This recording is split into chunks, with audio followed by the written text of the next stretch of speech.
Hello and welcome to Are You Cirrus, episode number 37. We've made it to 37 already. Yeah, cranking our way into February. Yeah, last episode was a So good fun. one. So Good fun. one. Also, I was looking at some of the numbers and reading a couple things on how to become a better podcaster. Yeah. We're going to talk about that next episode. So there's a tease into next week. Okay. So get ready. We're going to see how good we're doing. Okay. I think we can improve on some things. Yeah, I'm sure. But I did read that we're supposed to just push people to rate the podcast. Rate the podcast. So There rate you the go. podcast. Rate it. We are still 5-star. If you're listening to us on Spotify, you can rate it. Apple, you can rate it. YouTube, you can like it. But all that helps, I guess, get it out to Yeah. more people. All right. Other than that, I don't really know Yeah. too much. We are off to a very strong January. So January was strong. Obviously, we're now turning the calendar into February. But if we were to have a episode every week in January, there would be no doubt it would have smashed any record for a previous month. Really? It's been right. more downloads than watches. Maybe it's because of all the crazy stuff we're talking about this month so far. Maybe. And I think we have more listeners now than we Yeah. do viewers, Yeah. which is kind of nice. Yeah. So, yeah, we'll see. Next week, I think it's going to be an episode you're going to want to watch. Mm-hmm. We're going to talk about some fun things that I think you're going to want to see. But this week, kind of a unique episode, and we'll get to it here about oceans and forecasting the beaches and Yeah. how this job is so tough at times. Yes. But first, what's new with Jamie? You know we have to ask it. Yeah, Jamie's cranking along. Let's see. Not much happening. Exciting new announcement this week. It was on my list. It's like we're two peas in a pod. Exciting new announcement. Our former intern like a turned freelance holiday helper is going to officially be on the payroll. Yeah. Jenna Greenhill going to be joining the WNBF First Alert weather team. So excited for Jenna. You'll be seeing her come March. She just came in, and I wrote when she announced it, positive attitude. Even if I was having like a rough day, like, oh, Yeah. She was- chipper. yeah. And that's how she is. Yeah. And in case you missed the episode with Jenna, Ooh, I like the back selling. Look at that. go back and watch it and rate it while you're there. Yeah. Just so funny how Jenna came to be. I was at the Murrells Inlet Marsh Walk for Mardi Gras, and this crazy lady came up to me and was like, "Hey, I know this girl who wants to be a meteorologist." And next thing you know, we were FaceTiming right there, and she filled out an internship application the next day. And she came in here as this little shy, timid girl, Yeah.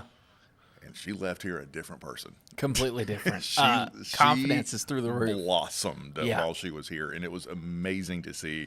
And she really proved herself. And so we had this position, sort of a hybrid position that she's going to be working on to come up, and there was no doubt in our mind who we wanted for it. And I think for us, we were sitting here talking, okay, how can we get her on the team?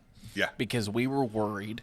In fact, we knew if we didn't get her, someone else was going to get her, and we were going to miss snatch her out. up. Yeah. So kudos to her. She's actually going to be coming here and finishing school.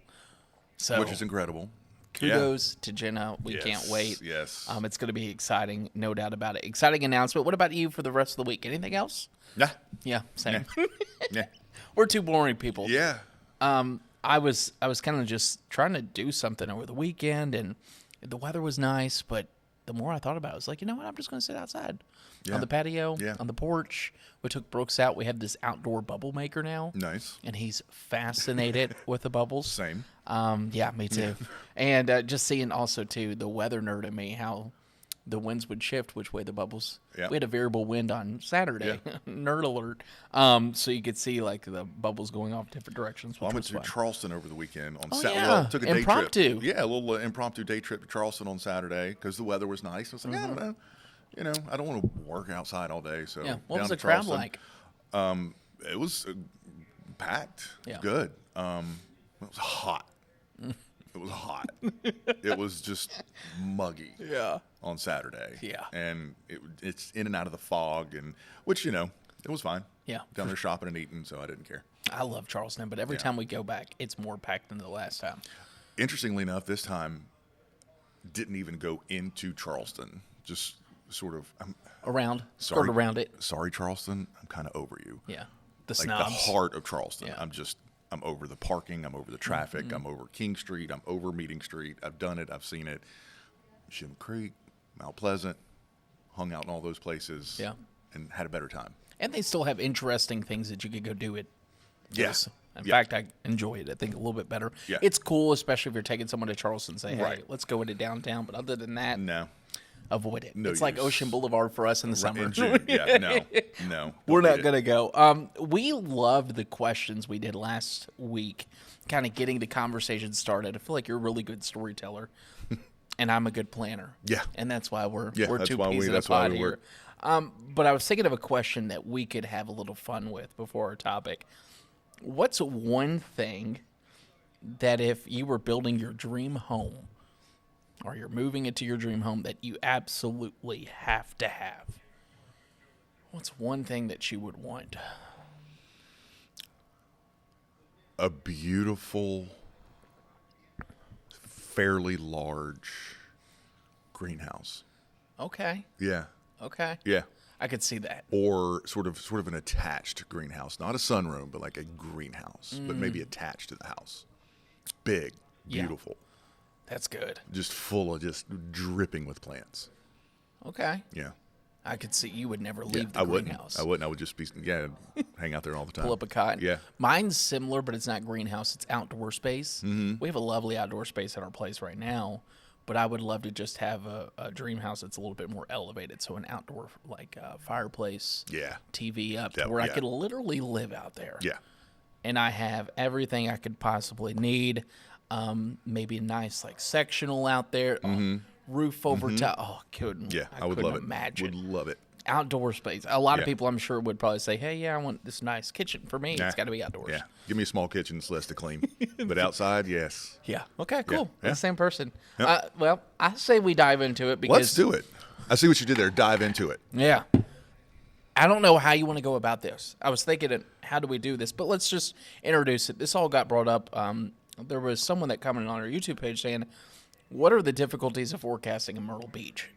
There's a lot, but a lot of it, especially for Grand Strand and Myrtle Beach itself, revolves around the Atlantic Ocean. Yes. I learned that very quickly in my Yes. first year here. You kind of just have to be a sponge Mm-hmm. when you move to an area that has an ocean, and you're like, how does this weather work? You don't really know until you try and you attempt. And I quickly failed multiple times. Yes. The Atlantic Ocean absolutely drives every aspect of our weather, some more than others. Yeah. But it is, without a doubt, the number one influencer on our local weather. Beyond the shadow of doubt. So I was thinking about how we go about this. Why don't we go season by season? I was thinking that too. Yeah. Which season are we going to start with? Well, let's start with winter. Let's just talk about what we recently had. Yeah, Which the sea fog. Yeah, we're in sea fog season. Yeah.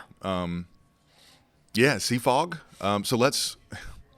Where do we even start? Well, we know our listeners are educated. Yeah, they because are we know educated. the questions. Yeah, so the Atlantic Ocean is sort of the great moderator. Okay, that's good. It keeps us a little cooler in the summer. Keeps us a little warmer in the winter. It just kind of helps to sort of ease everything out. But its influence is just massive. So let's talk how the ocean influences us in the winter. Okay. We'll start with the winter. Do you want to go as deep as winter forecasting? We can touch on it, yeah. Okay. So sea fog, Yeah. Everybody saw it last week. Sea fog is a thing that we start to deal with around here, usually about this time of the year, usually through about April. And basically, it's as simple as the ocean starts to cool off in the fall, continues to cool through the winter, and is now sort of getting at its chilliest point, upper 40s, right around 50 for those water temperatures.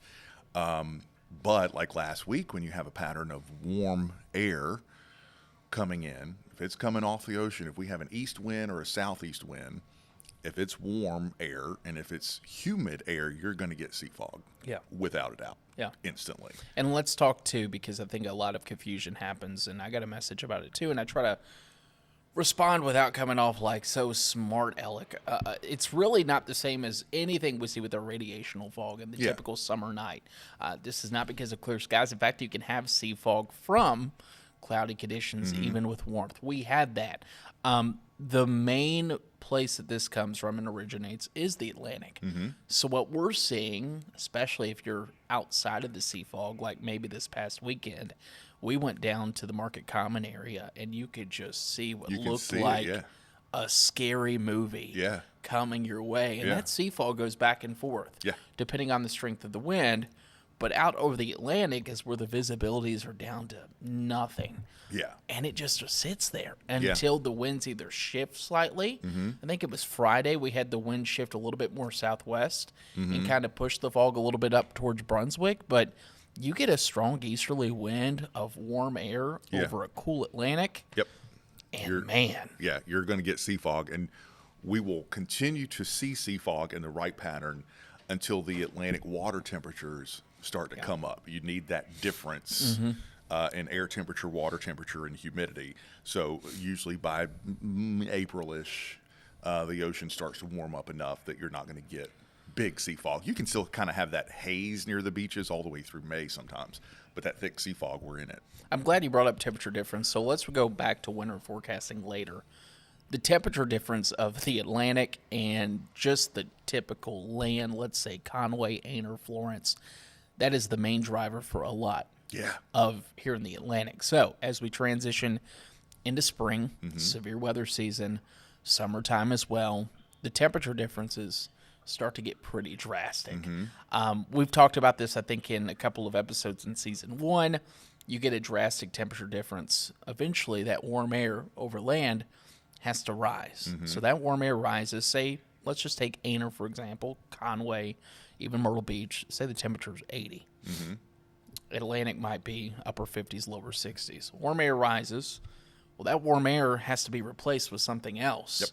The cool water from the Atlantic starts to blow on shore, and that's where the term that you probably hear us say a lot, especially as we begin to warm up, the sea breeze. The sea breeze, comes into play. And man, what a fun thing to talk about. And the sea breeze is something we can get a sea breeze any time of the year. We had one this past Friday. That helped with the sea fog. I was watching the temperature up at North Myrtle Beach.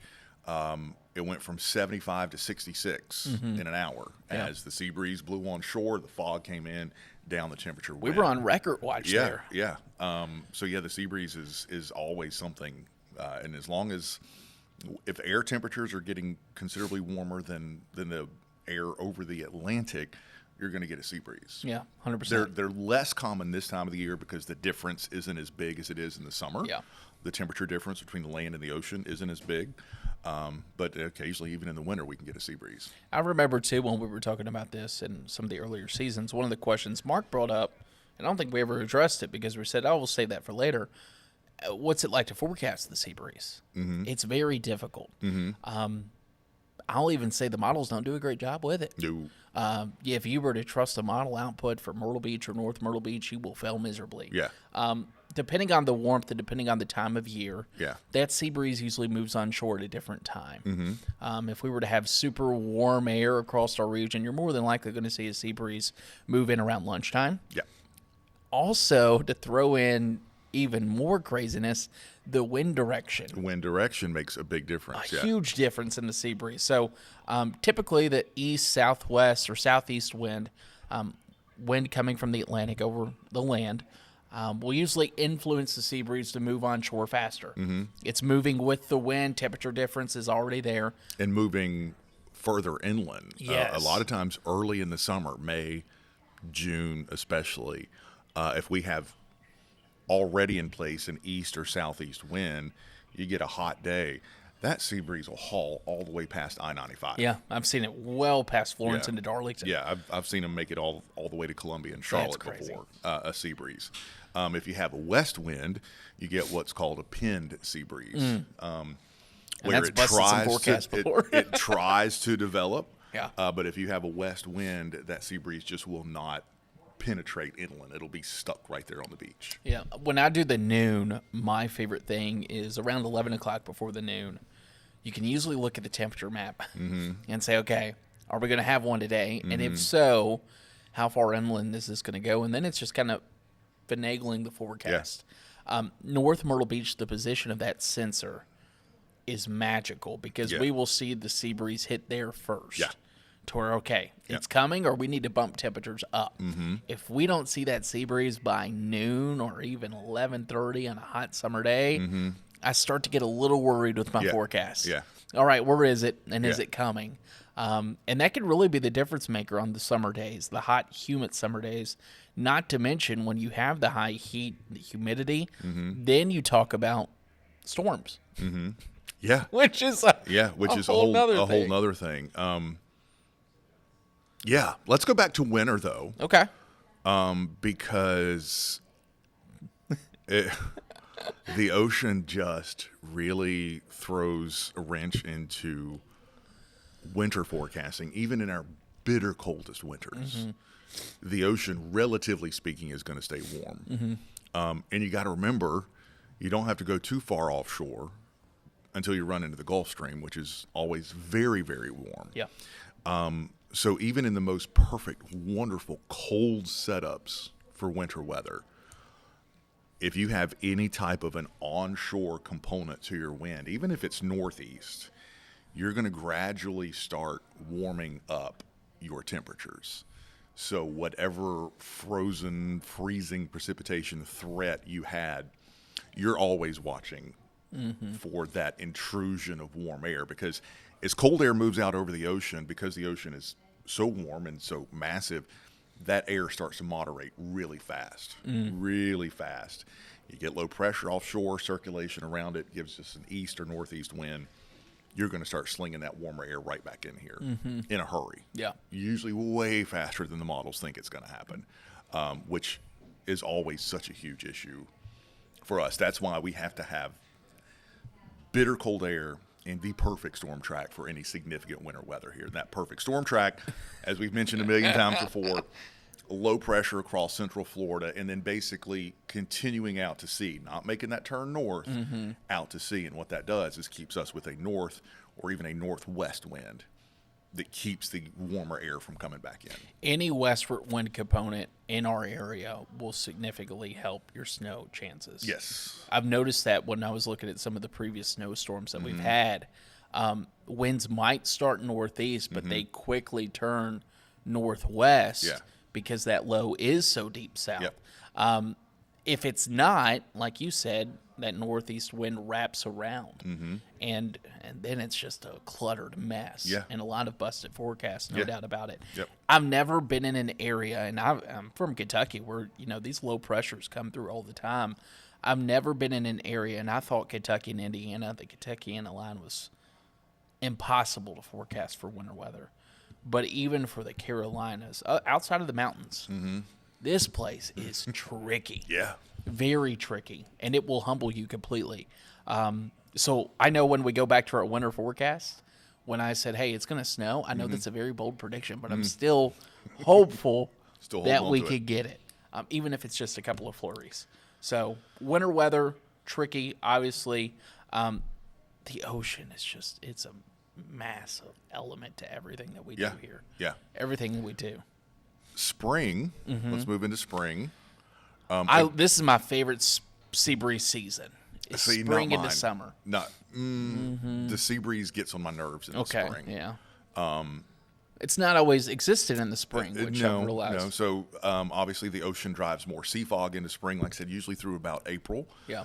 For the immediate beaches in the spring, the sea breeze is like a giant wall against any kind of severe weather a lot of times. Yeah.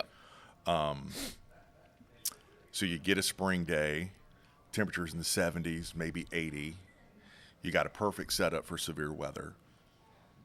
And it'll happen inland, but as any of those severe storms try to move towards the beaches, at least during the spring, if there's a sea breeze, the air behind that sea breeze is a lot more stable, because you got to remember it's cool air coming in off the ocean in the spring, because the ocean's still chilly.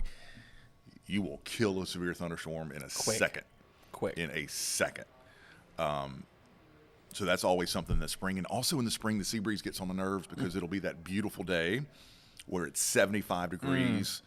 And you're like, oh, I'm going to go for a walk on the beach. And then sure enough, that sea breeze hits and it goes from 76 to 57. Yeah, that's a valid point. And it's tough.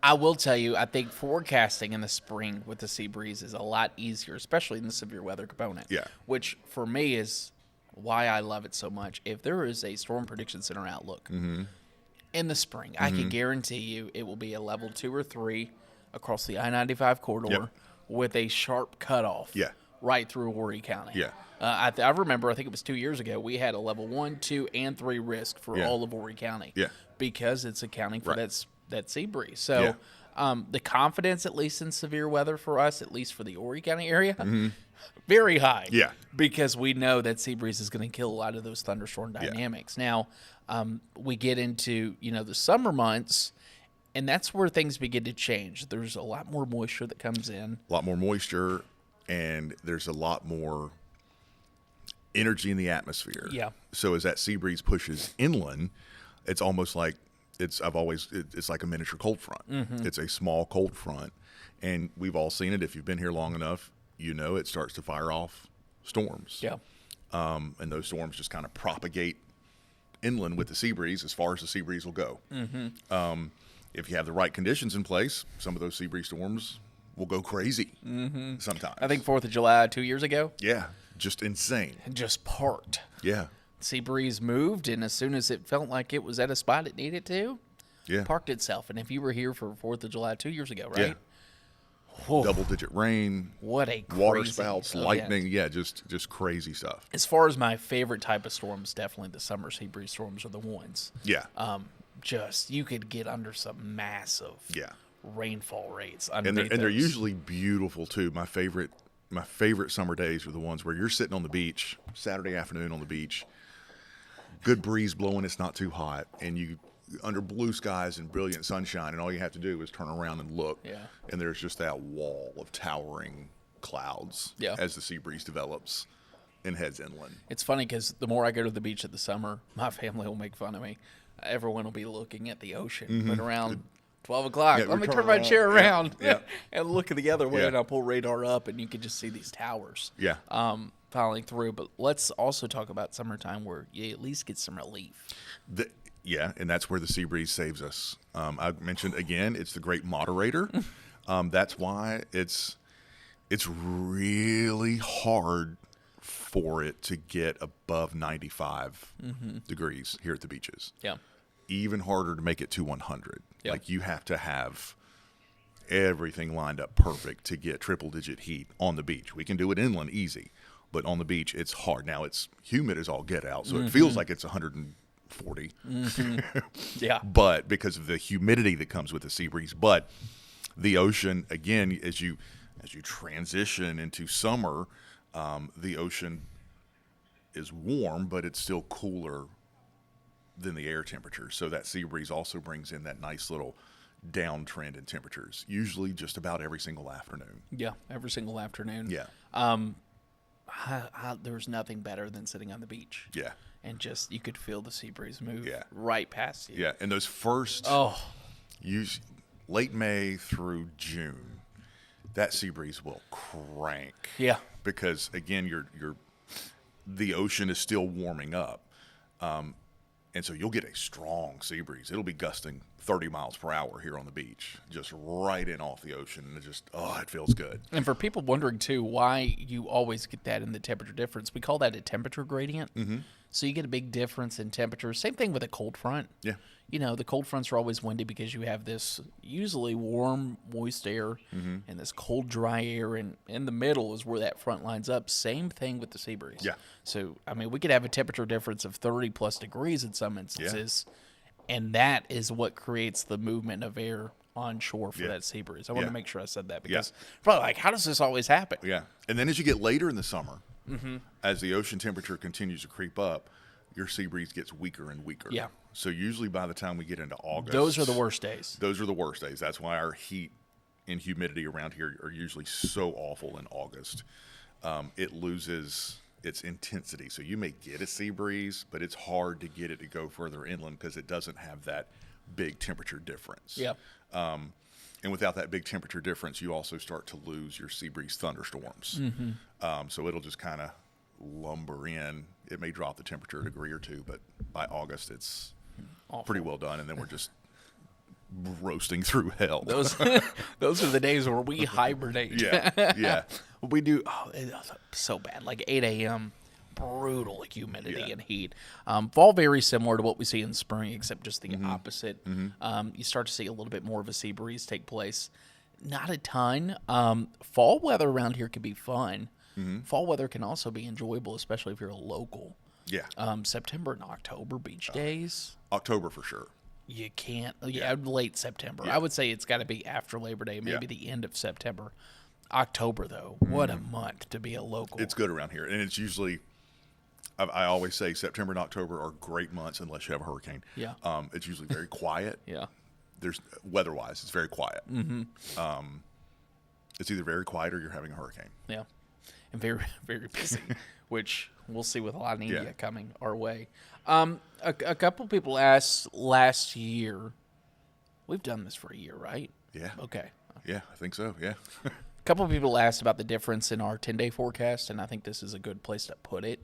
With Inland and Grand Strand in your mind, if you're watching, because really there's not a huge difference like right now. Yeah. But if you're watching us as we approach June and July and August, general rule of thumb for people's temperature when it comes to our forecast, because it's tricky. My tongue-in-cheek answer when people ask, and it's always the new people who ask, what's the difference between inland and beach? Inland, Grand Strand, PD. Where's the dividing line? I jokingly always say wherever the sea breeze is.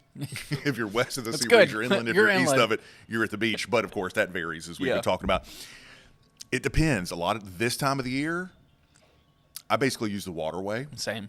If you're east of the waterway, you're beach. If you're west of the waterway, you're inland. That's kind of a good rule of thumb. Not always the case. I tend to push it a little further inland in the summer.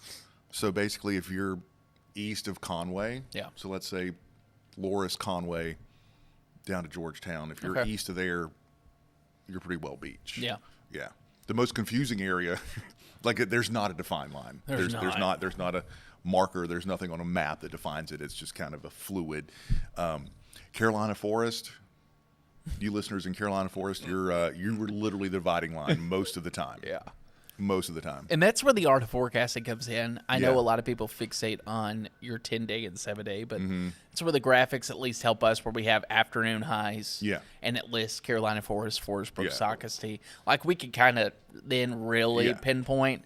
But as far as your 7-day, if you're inland of the waterway, I would say focus on the inland. Where it really gets tricky is if we know Florence has a chance to hit triple digits, but Anner doesn't. It's like, well, we're going to side probably on the lower side there, but still use another map to dictate maybe triple-digit heat for Florence. So great question there. Obviously, the beaches are the beaches full-time. So anything you want to add on oceans and why they're tough? I feel like there's so much more there is we could have gone through. I don't know. But we won't. I guess we're good there. If you have any questions, by all means, that's what this is for, shooting the breeze. If you're listening and you're like, I wish they would have talked more on this. And just know that if our forecast goes completely wrong, it's probably because something the ocean did. Any big busted forecasts for you? There's so many. I remember my very first, I remember texting you, my very first sea fog day. I was like, oh, it's just some fog. 9 o'clock. 10 o'clock. And I mean, this was thick. All the way up into like 70 bypass, past that into Carolina Forest. And I remember sitting there at like 1. I was like, man, I have busted this. And it was like 11 degrees off. 11 degrees off the high. It'll ruin a forecast. Now that I know what I'm looking for, it's a little bit more easier to pinpoint, but not all the time. And you can even have that on normal foggy mornings. One of the coolest things we gotta hit on this is Kristen walking by. Like, had to wave. Waving at. One of the coolest things that I love, and it's always another tricky thing to forecast, are storms that are out over the ocean. think back to the day that we had this severe weather earlier this month, earlier in January, with all the wind and the tornado threat. We had a very favorable setup for severe weather. And you remember that was the day that we had the tornado pass literally just offshore of Cherry Grove. Yeah. Those storms out over the ocean are feeding on the incredible warmth of the Gulf Stream. And one of the most magical things to always watch, and it's taken a long time to sort of realize this pattern, if they're sort of paralleling the coast, they may look like they're going to beeline right into Myrtle Beach or make it right into North Myrtle Beach. But usually what those storms are doing are following the warmest water of the ocean, because that's where the energy is. So a lot of times those storms may be coming right at the beach, and they'll just kind of gradually veer off because they're following that intense warmth and humidity out over the ocean. And it's crazy to watch those. You go 20 miles offshore, and it's a completely different world of weather. There are so many times where we may be sitting here 40 degrees in rain, and you go 20 miles out, it's in the 70s. There's spinning thunderstorms. There's supercells. There's water spouts. Crazy, like just insane stuff happens just offshore. It's really cool, too. I was reading an article, and I don't know, it was something about cruise ships and forecasting thunderstorms out for cruise ships and out in the Atlantic and these boats. And they would talk about how storms out over the Atlantic and in the Caribbean just were the strongest storms they've ever been through. Yeah. And how it happens in a blink of an eye. Like, you go from clear and sunny to storm. Yeah. And every crew member they were talking about when they interviewed them said, yeah, there's no doubt, like, American thunderstorms are nothing like what we've seen out overseas. So to hear that, and then, of course, when you look in the Gulf Stream and everything, it makes sense. But, man. Yeah, just look at the radar the next time we're having kind of a rainy day with low pressure offshore. Oh, yeah, there's always some spinners out there. And I guarantee you will see supercells, and they will move in different directions. You'll have 2 supercells, 3 supercells. Every one of them's moving in a different direction. It's crazy out there. It is crazy. When you get a storm kind of like the one we had back in December or whatever, the wind out over the ocean, it's nothing to go 30 miles offshore, and you're gusting to hurricane force. Yeah. And it may be 10 miles per hour here. Just insane what happens out there. Even in some of the winter storms. Because I know next episode we're talking about some of the more notable winter storms that weren't 1989. Even in some of those, the frying pan. Oh, yeah. Just, frying pan 90 to 100, just cranking. Easy. Cranking. So, it's a different world out there. And that's why, those boaters have to pay attention to the small craft, gale warning, and stuff that you probably see on Boat and Beach Forecast. You're like, why is that out there? Yeah. It's for instances like that. Let's answer some breeze questions. Let's do it now. On the Sea Breeze episode. I promise I'm not going to put any back this time. I felt so bad. You got some flack. I did. I felt so bad last week. I was watching. I was like, oh, Jamie, that was move. So I promise I'm not going to put any back. But okay. But you go first.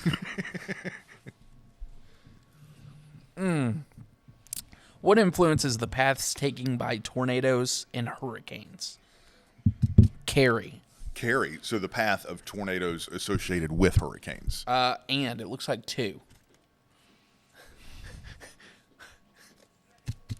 Again, a whole other episode. Our people are getting too smart. Honestly, our people are getting too smart. They Tornadoes and hurricanes. So let's do hurricanes first. And if we don't get to tornadoes, we could touch on that because I do want to do a severe weather episode, like just a deep dive. So every time I talk to a group or whatever about hurricanes, I always say to determine where a hurricane is going to go, you don't forecast where the hurricane is going. That's good. You forecast everything around the hurricane.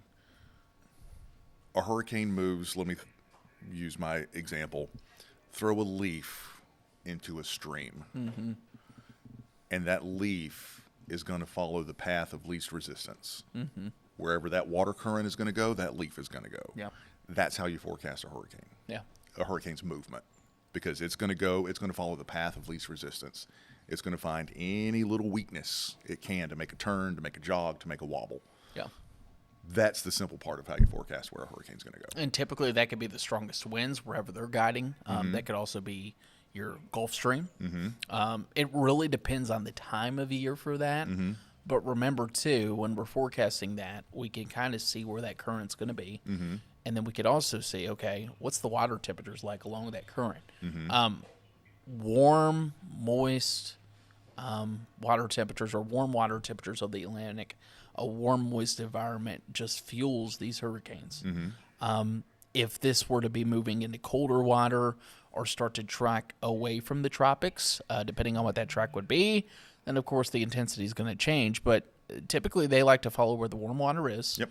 And then we always keep an eye, and we've said it before, steering flow, high pressure. The steering What's kind of currents. guiding that? Yeah. What's pushing that, and where's it being pushed? What I look for every day during hurricane season, if we have a storm in the Atlantic, is where is its path? Yep.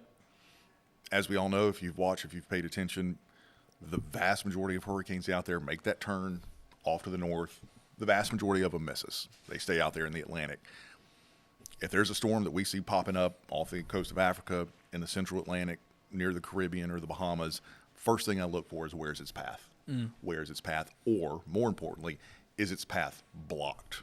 Because if its path north is blocked, then you start talking about a U.S. threat. And then, of course, you narrow down to the potential threat area. But, yeah, every storm out there, where's its path? What is the escape route for this one? And if you don't have an escape route, then you start that's the storm you have to look at and worry about. And that's the beauty of hurricanes is we do have a little bit more time compared to like tornadoes. Yeah. There's a lot of research being done, and Carrie, I will promise to bring this back up. The general path of a tornado, obviously the path is a little bit tougher with a tornado. It's more of a real-time thing, but there's a lot of great studies being done, one from Oklahoma, to where they're actually looking at the average storm path based off the compass. Most of the time, it's southwest to northeast along that line. Occasionally, you'll get some storms that travel due east. Yeah. But let me just say, those are more of the mesoscale features that we'll talk about coming up in severe weather. Hey, where's the potential for tornadoes to form? And then once we have that, okay, now let's focus on its path.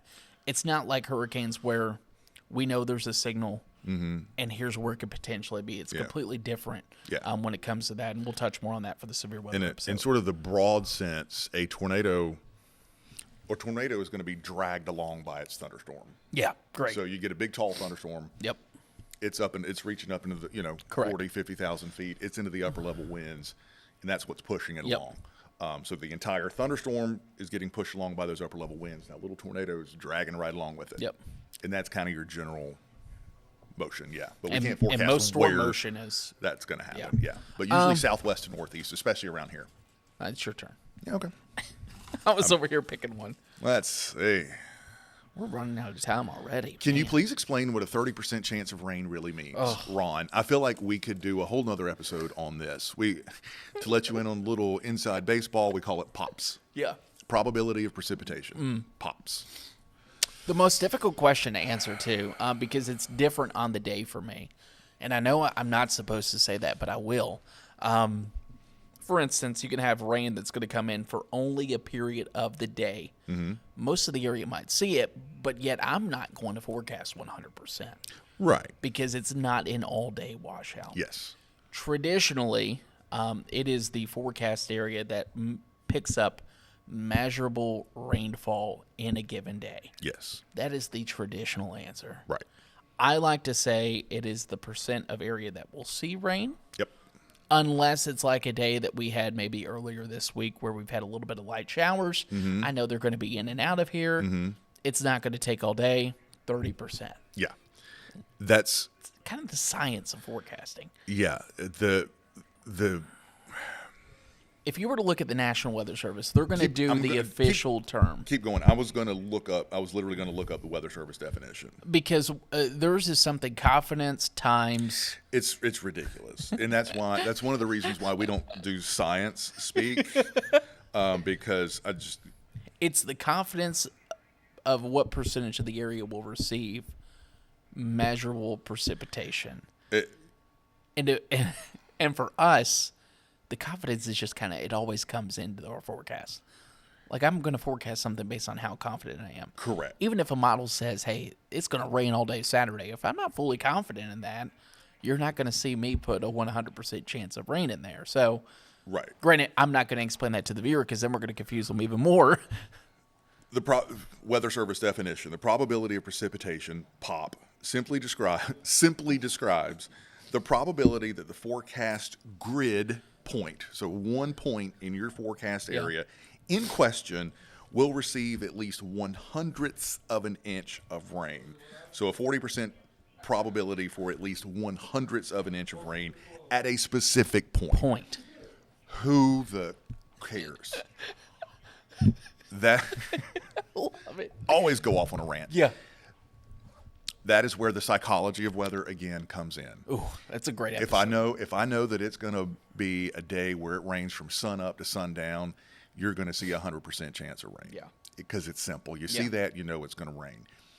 Like you said, if it's going to rain in the morning and then the sun's going to be out in the afternoon, we know the whole area is going to see rain in the morning. I'm not going to go 100% because the people sitting at home are going to glance up while they're doing a million other things, see 100% chance and think that it's going to rain all day. No, so we'll throw in a 60% chance. Summer, 20% chance. That's every day. Every day. That's honestly kind of a lot of times in the summer. That's a CYA. Mm-hmm. Yeah, that's a CYA chance Yeah. because somewhere the sea breeze, the heat is going to pop off a storm somewhere. Yeah. Almost every single day in the summer around here. And we don't need someone calling about Billy Bob's birthday and how. Right. Yes. Yes. We'll throw it in. There's a part of me that wishes we could get rid of the chance of rain on a 7-day or 10-day forecast. Yeah. But then the other part of me is no. Yeah. I think the viewing public is starting to get used to it and know what it means. Mm-hmm. And I'll try to verbalize it too. If it is a day where we're only going to have scattered showers, instead of saying there's a 30% chance of rain, I'll say about 30% of you watching will have a downpour. Mm. The other 70% of you, you're going to be fine. Yeah. But 30% of you or 20% That's of good. you, yeah. Or there's an 80% chance that it won't rain. Yeah. Just kind of to, now, of course, that one person who's under that one shower that forms, well, you said it was only going to be a 20% chance rain. Happens all the time in the summer. Well, there's your 20%. Go buy a lottery ticket. I've seen a couple of people, too, switch to where it's chance, scattered, likely, isolated. And that's People don't know. That's just like what we talked about Yeah. last episode with the Storm Prediction Center. Yeah. So there's really not a good way to do it other than how we communicate. Yeah, there's not. And it literally just comes down to how we communicate it. One of my mentors when I was an intern in Charlotte, couldn't say this anymore with the day and age we're in. Almost every day in the summer, he would say, we're going to have showers sprinkled around like freckles on a pretty girl's face. Right? You won't forget it. You won't forget it. But you also have that visual, here and there. Yeah. Like freckles on a pretty girl's face. Yeah. Yeah. Yep. Well, look at that. Yep. Next week, Yes. winter weather, most notable storms outside of the 1989 snowstorm. Yeah. We did that on the finale. I know if you're in the area and you missed that, you could go back. It's the season 2 finale. Yep. I didn't have a voice in that episode. Yeah. That was a fun time. Next week, we're going to dive into some of the other notable storms and answer more shooting the breeze questions. Believe it or not, we're up on time for this episode. That went fast. Went really fast. Which is surprising because it was kind of boring there at the beginning. Yeah, hopefully we didn't bore people. Yeah. Hopefully we still got people listening. Well, we had to touch on some weather a little bit after surgeries and all the other stuff that Touché. we've done the first 2 episodes. A lot of weather next week. Photos. Yeah. Maybe videos. I don't know. Maybe videos. So don't go anywhere. We'll be back next Thursday. For that, it does it though. Episode 37. Appreciate it, y'all. See y'all.